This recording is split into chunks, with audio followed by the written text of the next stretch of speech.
কারে ভয় দেখান, আরে কারে ভয় দেখান।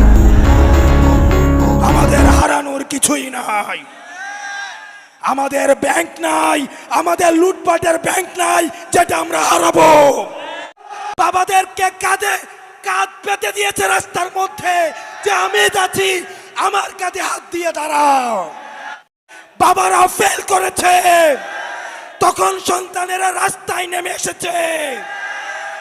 জেল থেকে বের হয়ে এসে কেঁদে কেঁদে বলে, আমার মাসুম বাচ্চারা, আমরা কি জানি না গত 16 বছর আপনাদের ব্যাংক কেমনে ছিল, আপনাদের ব্যবসা কেমনে ছিল। কারে ভয় দেখান, আরে কারে ভয় দেখান। আমাদের হারানোর কিছুই নাই, আমাদের ব্যাংক নাই, আমাদের লুটপাটের ব্যাংক নাই যেটা আমরা হারাবো।